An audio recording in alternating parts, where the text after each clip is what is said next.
Hello folks, this is one of my old Hoover vacuum cleaners. It's one of the 700 series. Actually this one's a 725. You've got to remember that this was first made in the 1930s, early 1930s, so it's approximately, well, getting on for 90 years old.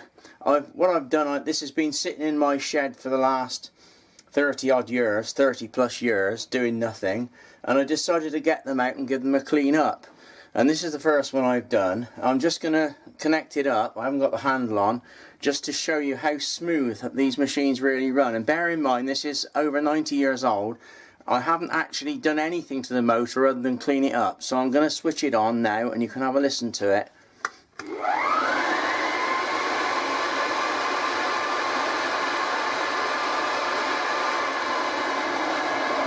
Did you hear how beautifully smooth that runs? And it's really powerful.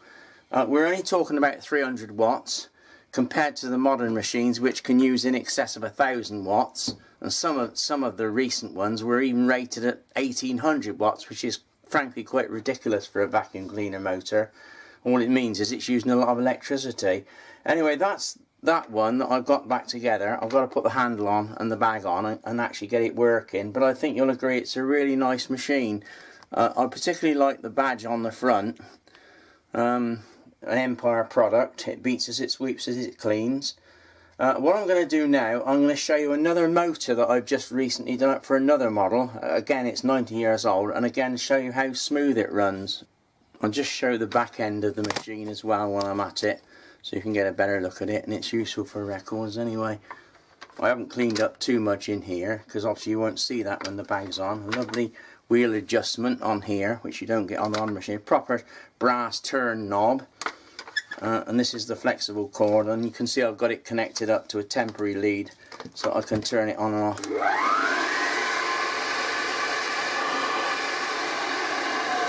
I think you'll agree it's a really nice machine actually.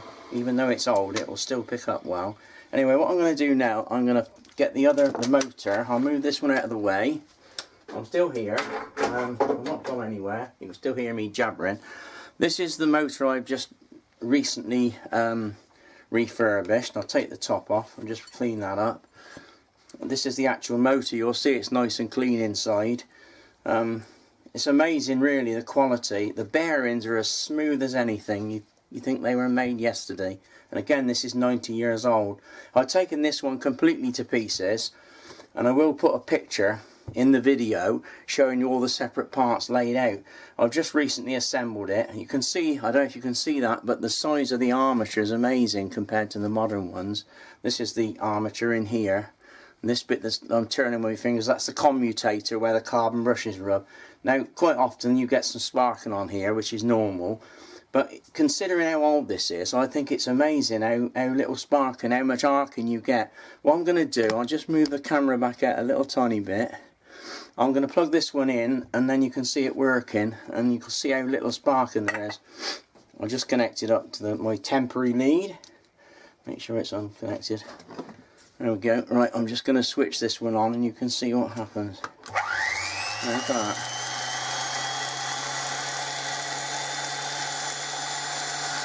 There's hardly any sparking at all in there. A little tiny bit, I don't know if you can see that. It's a job on this camera because it's upside down.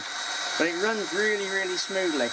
That's without the fan on. I'm going to put the fan on. You can hear the difference with the fan on as well if you're interested. I expect you've got fed up by now and moved away. You've gone on to some other video that's probably got 6 million views.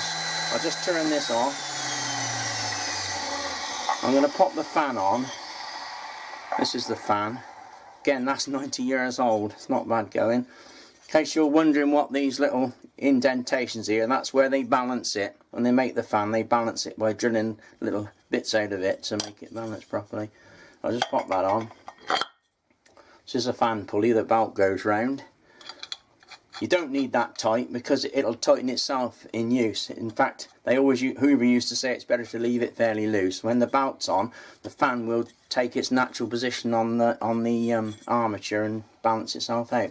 Anyway, that's the fan. I'll have to watch when I hold this because I'm going to switch it on again with the fan on. You'll hear the difference in the noise, but it's still really smooth.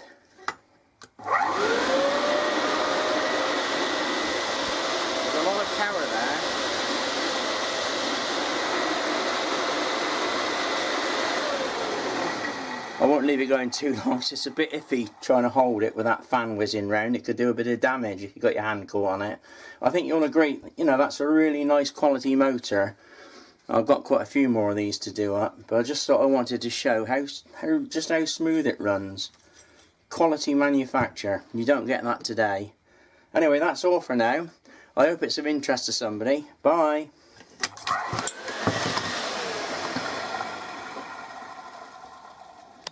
Well, back again. Just to reinforce what I was saying, that last little bit of film which I left on is an outtake, and it's what happens when you're stupid and you think you've turned the camera off and you're just telling people how dangerous it is to hold the motor, and then you accidentally switch it on without holding it and the thing flies across the bench. But I thought I'd leave it in just to show you the sort of things that do go wrong and what an idiot you can be at times.